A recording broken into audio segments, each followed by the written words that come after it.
179 Kemampuan roh ke-6 Tang San, ketiadaan, pembunuhan instan penurunan 8 tahap. Bukan karena Tang San tidak ingin menggunakan tombak Tuan Perak Biru yang lebih kuat, tetapi sebenarnya karena dia pada dasarnya tidak punya waktu untuk menyingkatnya. Bahkan jika waktu yang dibutuhkan telah banyak dibatasi, tubuh emas tak terkalahkannya hanya bertahan selama 3 detik. Dia tidak perlu melepaskan kemampuan roh, dan kekuatan serangan yang cukup besar dari Clear Sky Hammer adalah pilihan terbaik. Clear Sky Hammer terbang keluar, bagian depan tiba-tiba berkedip dengan cahaya putih. Domain Dead God sudah mencapai kekuatan terbesarnya di bawah serangan bunuh diri Tang San. Meskipun serangan yang Wudi dipenuhi dengan kekuatan, pada saat ini dia masih harus mundur. Mungkin Clear Sky Hammer tidak cukup untuk mengancam hidupnya, tetapi 88 laba-laba lens yang mengerikan itu bisa. Itu adalah semacam intuisi seorang ahli tingkat spirit Douluo. Oleh karena itu Yang Wudi langsung membuat pilihan terbaik yang bisa dia pikirkan, telapak tangan kanannya dengan tajam menyerang tombak pemecah jiwanya, menjaga serangannya agar tidak melemah karena dia terpisah dari tombak, dan dia secara bersamaan terbang mundur dari kekuatan yang berlawanan. Sejak awal pertempuran, ini adalah pertama kalinya Yang Wudi mundur. Tentu saja, karena dia mundur, dia berhasil berada di luar jangkauan Eight Spider Lens. Kedua telapak tangan menutup di depan dadanya, Yang Wudi mengumpulkan semua kekuatannya untuk memblokir Clear Sky Hammer yang terbang di udara. Avatar roh alat mungkin lebih kuat daripada avatar roh, tetapi mereka tidak memiliki manfaat yang sama untuk tubuh. Amplifikasi hampir secara eksklusif pada roh alat, dan setelah kehilangan tombak pemecah jiwa, Yang Wudi sekarang menggunakan tubuh fisiknya untuk menerima pukulan Clear Sky Hammer. Es dingin yang akhirnya menusuk aura pertama menyerangnya, dan Yang Wudi merasakan seluruh tubuhnya menjadi dingin. Niat mengerikan yang dipenuhi dengan kekejaman memasuki tubuhnya, dan tanpa tombak pemecah jiwa di tangannya, dia tidak dapat memblokir niat membunuh ini agar tidak menyebar melalui dirinya. Dan saat berikutnya, Clear Sky Hammer menghantam telapak tangannya dengan keras. Di bawah kekuatan yang luar biasa, telapak tangan Yang Wudi langsung mengenai dadanya, dan seluruh tubuhnya terbang keluar dengan dadanya yang mengencang, darah menyembur keluar. Namun, dia masih bisa dianggap berhasil memblokir semua serangan Tang San dalam satu serangan. Tetapi juga ketika Yang Wudi terluka parah oleh Clear Sky Hammer, tubuh emas tak terkalahkan Tang San berakhir. Cahaya keemasan menghilang, dan tanpa perlindungan tubuh emas tak terkalahkan, Tang San segera merasakan serangan menakutkan dari tombak pemecah jiwa.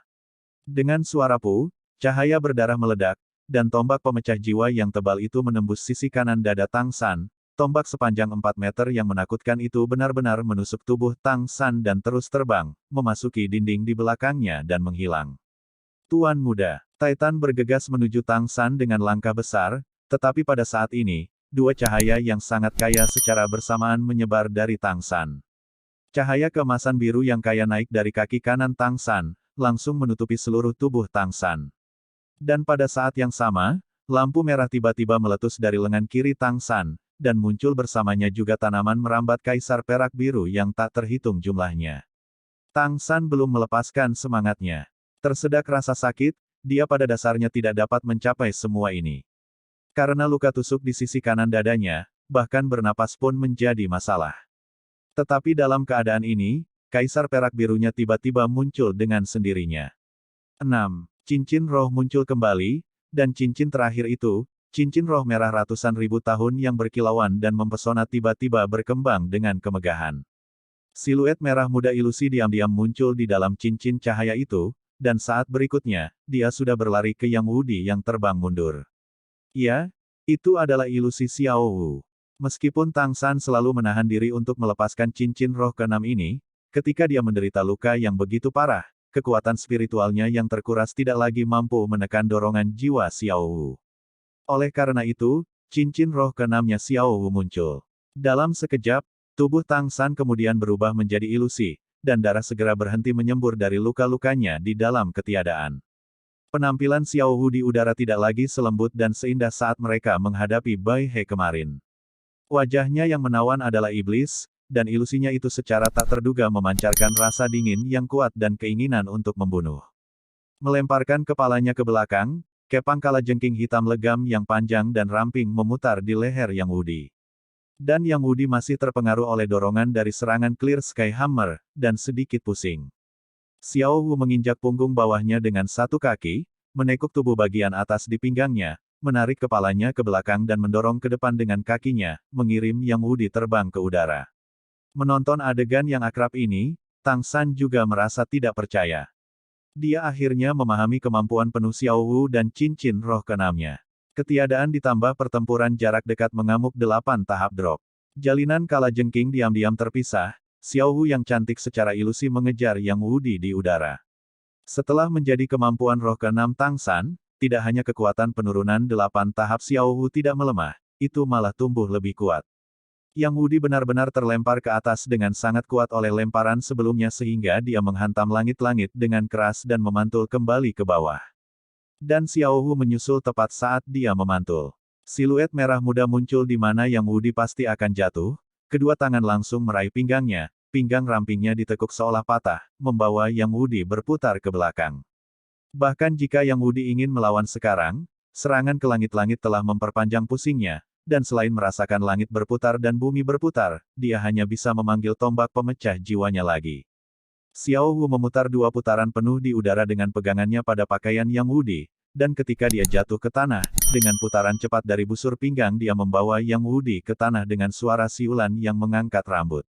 Yang Wudi ingin menggunakan tombak pemecah jiwa untuk menahan tanah, tetapi ketika berputar begitu cepat, bagaimana dia bisa melihat di mana tanah berada? Titan yang tercengang dan yang lainnya menutup mata mereka hampir bersamaan. Kekuatan lemparan pembunuh ini, berputar tinggi di udara dan melempar ke tanah, bisa dibayangkan dengan baik. Yang Wudi benar-benar kurang beruntung hari ini, melukai Tang San tidak diragukan lagi benar-benar membuat jiwa Xiao Wu marah, membuat Xiao Wu menjelma sebagai kemampuan roh ke-6 ini benar-benar meletus. Setelah menjadi kemampuan roh, 8 Stage Drop milik Xiao Wu memiliki efek stun tambahan pada setiap lemparan, dan akibatnya, selama dia bisa menahannya, akan sangat sulit untuk mengelak. Dan kemampuan roh ini tidak menghabiskan apapun dari kekuatan roh Tang San, hanya sedikit dari jiwa Xiao Wu. Setelah setiap kali digunakan, kekuatan jiwanya akan membutuhkan 24 jam istirahat untuk pulih sepenuhnya. Dengan kata lain, dengan premis bahwa jiwa Xiao Wu tidak. Yang bisa dilakukan Yang Wudi sekarang hanyalah menggunakan kekuatan rohnya. Untuk menutupi tubuhnya, melindungi dirinya di dalam. Tapi saat berikutnya, kejutan hebat itu menyebarkan kekuatan rohnya menjadi berkeping-keping. Lagi pula, kepala klan pelanggar ini tidak pandai bertahan. Hong, Yang Wudi menghantam tanah dengan keras. Xiao Wu menepuknya rata ke lantai, benar-benar dalam posisi sujud. Yang Wudi mendengus teredam, hidungnya dipenuhi darah, benar-benar pusing. Efek stun telah datang sekali lagi. Namun, ini hanyalah permulaan. Xiao Wu nyaris tidak berhenti, kedua tangannya mendorong pinggang Yang Wudi untuk melakukan backflip, kedua kakinya langsung menekan kedua sisi kepalanya dan melemparkannya ke depan. Tangannya melepaskan, tapi kakinya bisa menunjukkan kekuatan yang lebih besar. Tubuh Yang Wudi didorong oleh kaki Xiao Wu, dan bersama dengan backflip lainnya, sekali lagi terhempas ke tanah. Menarik kekuatan balasan dari lemparan kedua, Xiao Wu membalik dan kembali, menghancurkan Yang Wudi kembali ke tempat semula. Saat ini kepala klan pelanggar ini seperti karung goni yang dilempar-lempar oleh kaki Xiao Wu, semuanya 6 kali. Sekitar yang ketiga, tulang-tulangnya mulai membuat suara berderit dengan setiap pukulan. Titan, Niu Gao, Bai He, 3 kepala suku menyaksikan adegan ini dan setuju secara kebetulan untuk menelan pada saat yang sama. Mereka benar-benar dapat membayangkan kekuatan dampak yang diderita Yang Wudi sekarang. Selain Niu Gao yang masih memiliki kepercayaan diri untuk tidak terluka karena dilempar seperti itu, bahkan Titan harus bertanya pada dirinya sendiri bagaimana dia akan bertahan. Darah Yang Wudi sudah berceceran di kaki mereka. Akhirnya, ketika Xiao Wu sekali lagi melemparkan Yang Wudi, dia tidak menghancurkannya langsung ke tanah, melainkan melemparkannya ke udara. 6 lemparan berturut-turut selesai, dan ditambah lemparan pembunuh instan yang berputar di udara, sudah ada 7. Xiao Wu melompat sekali lagi, mengejar Yang Wudi di udara, kedua kakinya sekali lagi mengencangkan lehernya. Xiao Wu, bersikap lunak. Teriakan cemas Tang San menyelamatkan Yang Wudi. Ketika Xiao Wu memandang Tang San dari udara, tatapan sedih di matanya segera berubah lembut. Kaki yang memegang leher Yang Wudi seperti wakil yang dilepaskan, kaki kanan menebang dan langsung menghancurkannya ke tanah, dan dia melemparkan dirinya seperti burung layang-layang ke pelukan Tang San. Peng! Yang Wudi yang menyedihkan menabrak tanah sekali lagi. Yang Wudi sekarang babak belur dan memar, jika bukan karena dia terus-menerus menciptakan perlindungan dengan lebih dari 80 peringkat kekuatan rohnya, Xiao Wu bahkan tidak perlu menyelesaikan putaran udara 1080 derajat terakhir yang menakutkan dari 8 tahap drop dan instan, membunuh jatuh. Bahkan jika dia tidak mati, dia masih akan kehilangan separuh hidupnya. Faktanya, setelah menjadi kemampuan roh, 70% dari kekuatan serangan dari 8 stage drop milik Xiao Wu terus-menerus disimpan untuk lemparan terakhir. 7 lemparan sebelumnya semuanya hanya untuk menjebol pertahanan lawan sejauh mungkin. Adegan saat ini sudah jauh melebihi harapan para penonton, Yang Wudi di tanah benar-benar tidak sadarkan diri, dan Tang San yang hampir terluka berdiri di sana dengan mudah. Jika Yang Wudi dilempar sampai dia tidak sadarkan diri sangat mencengangkan, maka semua yang terjadi dengan tubuh Tang San benar-benar mengejutkan. Setelah tubuhnya memasuki ketiadaan, lukanya tidak lagi berdarah, dan cahaya biru keemasan yang menyebar dari kaki kanannya telah menyelimuti tubuhnya dan terhubung dengan lubang luka.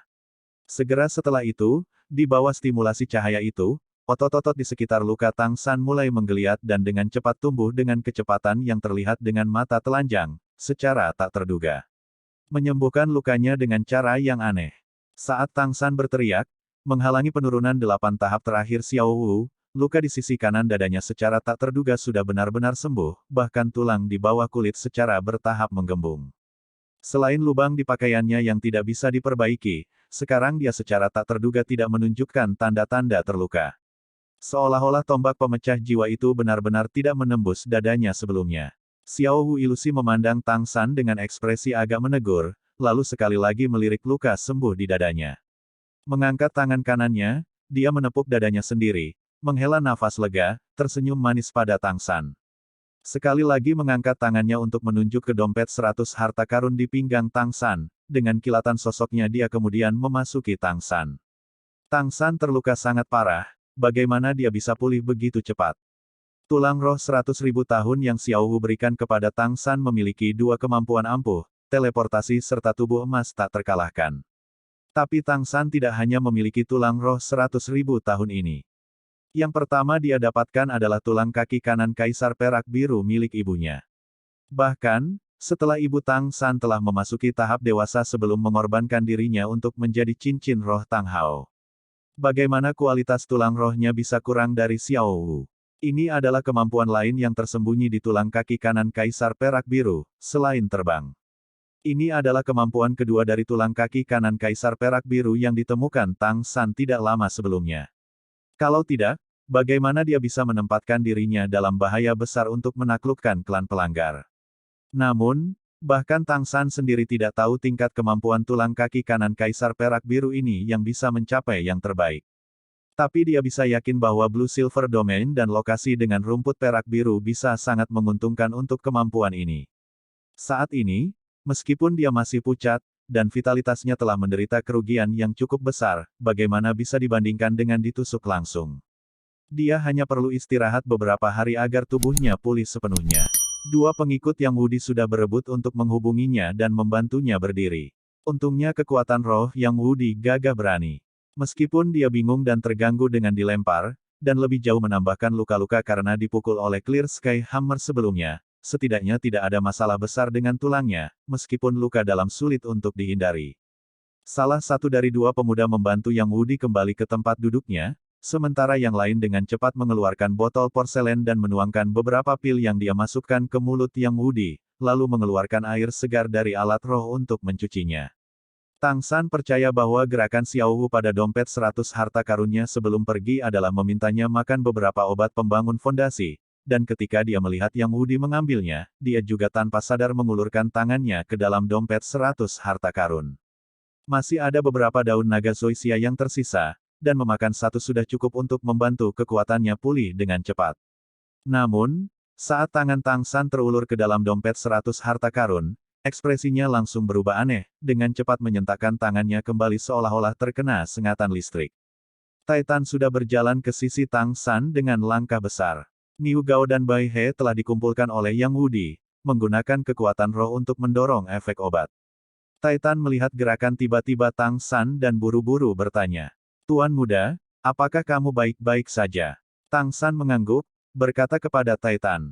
Senior, saya sedikit lelah, saya akan kembali untuk beristirahat dulu. Begitu senior Yang Wudi bangun, saya akan menyusahkan Anda untuk memberi tahu dia. Saya berharap untuk mendiskusikan berbagai hal dengan benar, dia di sore hari. Melihat ekspresi bale Tang San, Titan buru-buru mengangguk. Sampai jumpa lagi. Tang San menggelengkan kepalanya. Tidak perlu. Senior Yang Wudi mungkin menderita luka dalam. Kamu tetap di sini. Aku baik-baik saja. Lihat. Berbicara, dia menunjuk ke tempat luka di dadanya.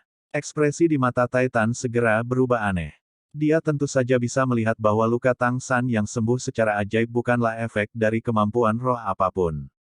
Jika itu bukan kemampuan roh, maka itu secara alami adalah tulang roh. Kemampuan tulang roh adalah hal yang tabu untuk dibicarakan oleh guru roh manapun, dan meskipun dalam hati dia sangat ingin tahu, dia tidak menanyakan hal lain.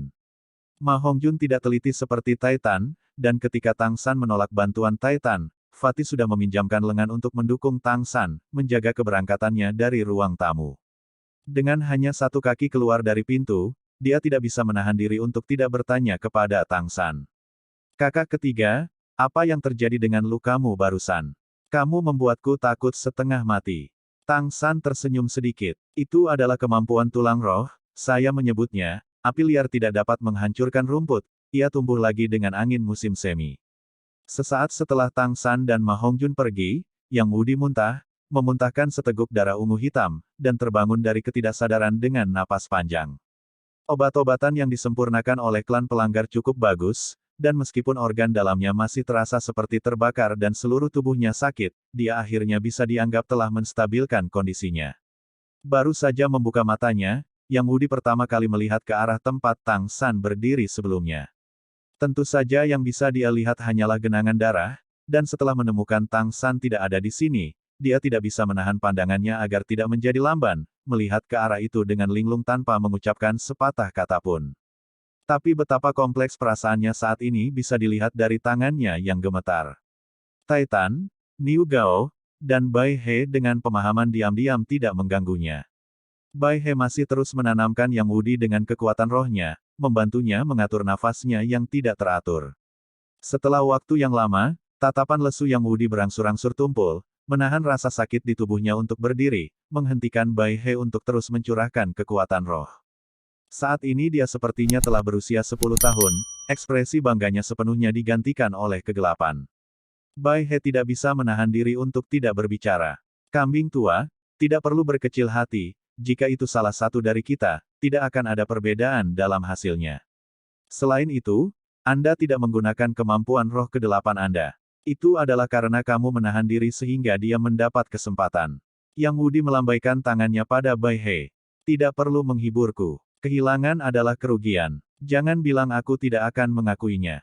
Saat berbicara, dia dengan cepat mengeluarkan beberapa botol obat dari alat rohnya dan menyerahkannya kepada Bai He. Pegang untukku. Kita harus segera melihat luka anak itu. Bawa aku menemuinya. Setelah ditusuk oleh tombak pemecah jiwa, jika dia tidak dirawat dengan baik, akan ada komplikasi di masa depan. Bai He tidak mengambil botol yang disodorkan Yang Wudi. Ekspresi ketiga kepala suku itu langsung berubah aneh. Yang Wudi terkejut, menatap Bai He. Jangan bilang dia meninggal. Tapi aku dengan jelas melihat dada kanannya tertusuk, selama tidak terlalu banyak kehilangan darah, masih mungkin untuk menyelamatkannya. Petik 2. Niu Gao tersenyum. Kecut. Kemampuan anak-anak itu bahkan lebih besar dari yang kita bayangkan. Pada saat kamu terlempar, luka-lukanya sudah sembuh secara otomatis. Jika aku tidak salah, dia seharusnya sudah mengantisipasi luka-luka itu sejak lama, dan karena itulah dia menghadapkan kepalamu padamu, pada sembuh secara otomatis. Tangan Yang Wudi bergetar sekali, botol obat langsung berjatuhan ke tanah. Untungnya Bai He bereaksi cepat, dan menangkap mereka semua dengan gerakan mudah. Obat tidak bisa disia-siakan. Di sudut mulut Yang Wudi ada jejak rasa sakit. Sepertinya aku benar-benar tersesat. Bagaimana kabar anak itu? Titan berkata. Tang San tidak mengatakannya. Dia pergi istirahat dulu. Dia hanya memintaku untuk membiarkanmu istirahat dulu. Yang Wudi tersenyum pahit. Sepertinya aku benar-benar harus istirahat. Latihan pahit menyerang sepanjang hidupku, tetapi kalah dari anak muda berperingkat 60. Ayo, bawa aku kembali ke kamarku. Kedua murid Breaking Clan buru-buru mendukungnya dari kedua sisi.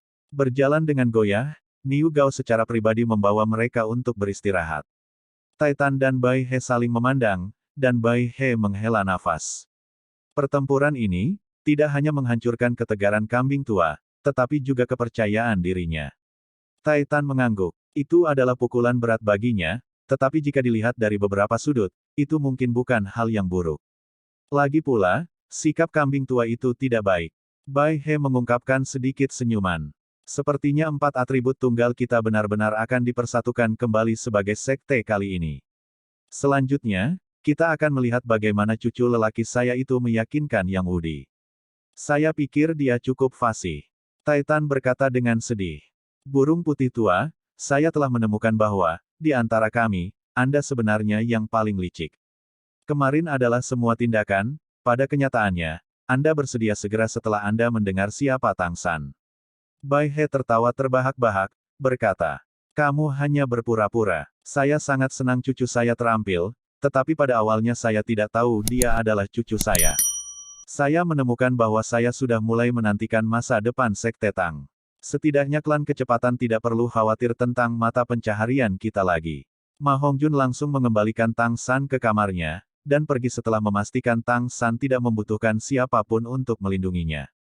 Tang San tidak terburu-buru untuk berkultivasi, ekspresinya saat ini tampak sangat mengerikan, menundukkan kepalanya, dia melihat dompet 100 harta karun yang tergantung di pinggangnya tanpa berkedip. Pada saat ini, dia bahkan tidak bisa memikirkan apa yang akan dia katakan pada Yang Wudi di sore hari. Tang San memiliki pemahaman penuh di bagian dalam dompet 100 harta karun. Mengandalkan ingatannya yang bergengsi, dia jelas tahu posisi masing-masing ramuan. Tubuh Xiao Hu ditempatkan sendirian di ruang yang luas.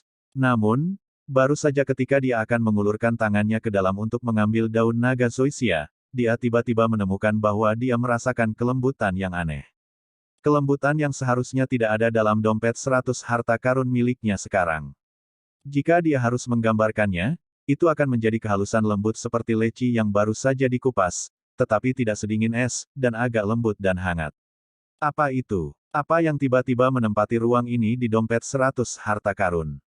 Dengan hati-hati merentangkan tangannya di dalam dompet, ingin menyentuhnya lagi, Tang San menemukan bahwa benda yang sebelumnya dia sentuh tidak ada di sana.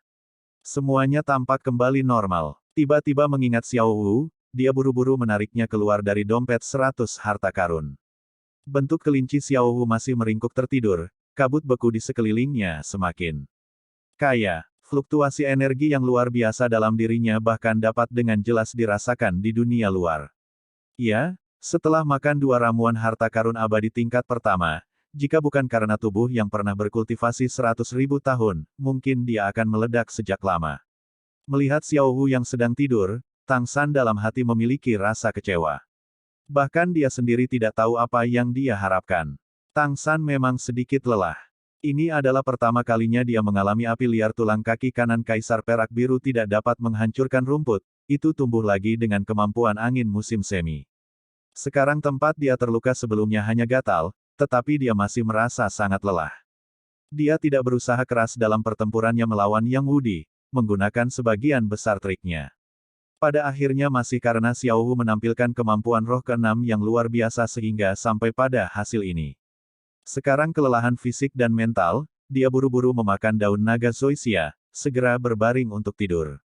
Intuisi memberitahunya bahwa apa yang dibutuhkan tubuhnya tidak dapat disediakan oleh kultivasi. Hanya tidur yang benar-benar santai yang dapat mengisi kembali vitalitas dan kekuatannya yang kelelahan. Keputusan Tang San secara alami benar. Meskipun tubuhnya manusia, setelah memperoleh tulang dan roh ibunya, sebagian dari karakteristik abadi Kaisar Perak Biru sudah menjadi bagian dari dirinya. Hanya saja, sekarang dia masih belum bisa sepenuhnya melepaskan kekuatan tulang kaki kanan Kaisar Perak Biru, dan dalam pertempuran hari ini tidak banyak rumput perak biru di sekitarnya.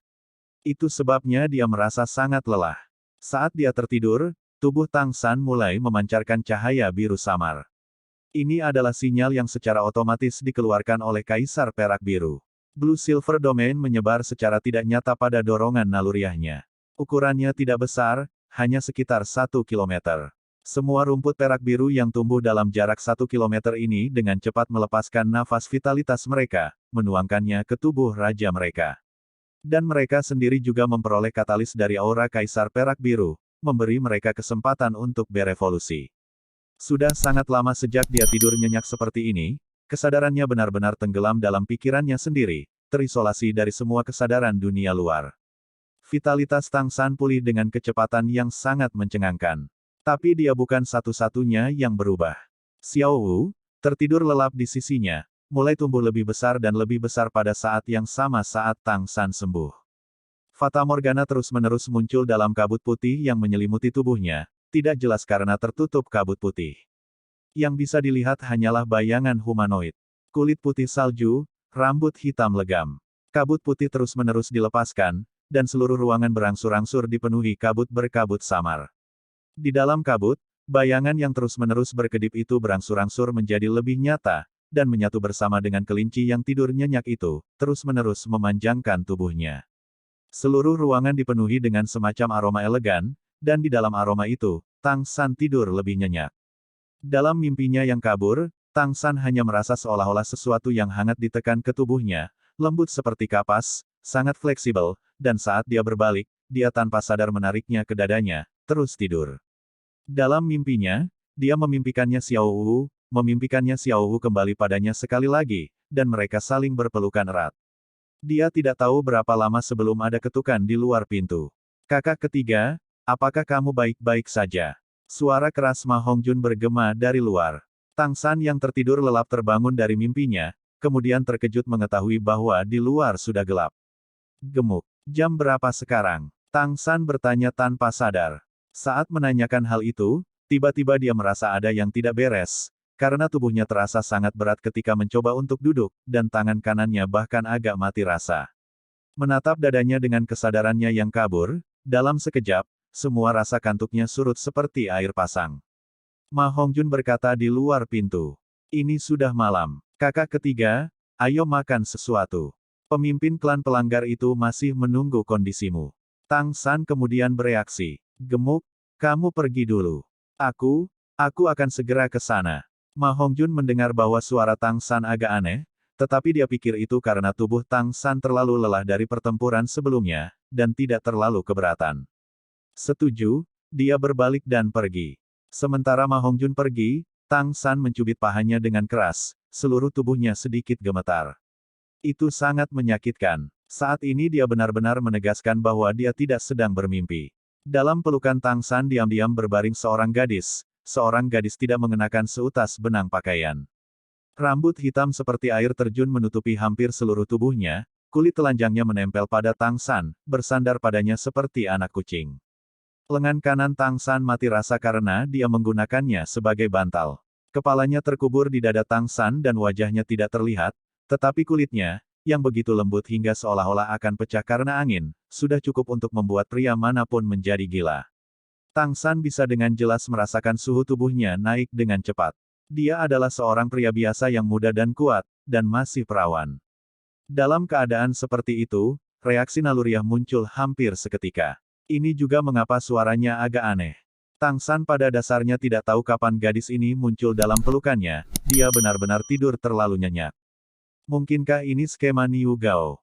Tidak mustahil. Kepala klan Niu Gao bukanlah orang seperti itu. Selain itu, dia baru saja terluka, bagaimana mungkin Niu Gao mengatur seorang wanita untuknya? Tapi, jika itu bukan rencananya, kenapa dia ada di kamarnya? Sesaat sebelum dia tertidur, Tang San merasakan 4 klan-klan pertahanan menjaga di luar pintunya. Orang luar tidak bisa dengan mudah masuk bersama mereka di sana. Desakan yang kuat terus-menerus menyerang hati Tang San, dan dia segera menjadi waspada. Dia tidak bisa membiarkan keinginan menaklukkan alasan. Dan dia bahkan tidak bisa mengecewakan Xiao Wu. Dia menggerakkan lengan kanannya tanpa ragu-ragu, mencoba menariknya kembali. Namun ketika dia bergerak, wanita muda di pelukannya tampak terbangun, perlahan mengangkat kepalanya sambil menguap. Menggosok tubuh Tang San seperti yang dia lakukan adalah rangsangan intens lainnya, tetapi ketika wanita muda itu benar-benar mengangkat kepalanya dan menatap Tang San dengan mata kosong dan jernih, Tang San tidak lagi merasakan rangsangan apapun, seluruh pikirannya menjadi benar-benar kosong. Itu adalah wajah yang selembut seorang wanita cantik, sepasang mata besar hitam legam dengan sedikit warna merah muda, wajah yang sangat indah tanpa riasan apapun, tapi tetap begitu cantik, dan bahkan lebih familiar. Xiao Wu, suaranya yang bergetar agak serak, hanya dalam sekejap, mata Tang San sudah benar-benar merah, dan lembab. Iya, Min yang luar biasa indah itu hanya milik yang paling dicintai di hatinya. Mungkin ada wanita lain yang bisa menandingi kecantikannya, tetapi di mata Tang San, dia adalah satu-satunya untuknya, dan tidak ada yang bisa membandingkannya. Lengan yang awalnya ingin dia lepaskan tiba-tiba mengencang, menarik gadis yang bingung dan tak berdaya itu ke dalam pelukannya, seolah-olah dia ingin bergabung dengannya. Meskipun dia sudah mencubit dirinya sendiri dengan keras, Tang San masih sangat takut. Takut ini adalah mimpi yang indah. Memeluk Xiao Wu yang benar-benar telanjang, hatinya tidak menyimpan satu pikiran jahat pun, hanya cinta yang intens tanpa batas. Tatapan Xiao Wu masih kosong dan tak bernyawa, tetapi dalam pelukan berapi-api Tang San, lengannya yang seperti lotus putih perlahan naik, sangat alami memegang lehernya, ekspresi wajahnya sebagian enggan untuk melepaskan, tetapi ekspresi di matanya masih begitu kosong. Xiao Wu, tahukah kamu betapa aku sangat merindukanmu? Mengapa kamu begitu bodoh, mengorbankan dirimu untukku? Jangan bilang kamu percaya bahwa, setelah kehilanganmu, aku bisa masih bertahan dalam kerinduan. Jika bukan karena secercah harapan untuk kebangkitan, aku pasti sudah mengikutimu. Suara Tang San tersedak oleh emosi, dengan erat menarik kekasihnya ke dadanya, tempat terlembut di hatinya terus bergetar. Mencium aroma manis yang dipancarkan Xiao Wu, perasaan gembira yang belum pernah terjadi sebelumnya memenuhi setiap sudut tubuhnya. Dia lebih suka waktu untuk selamanya berhenti pada saat ini, selamanya.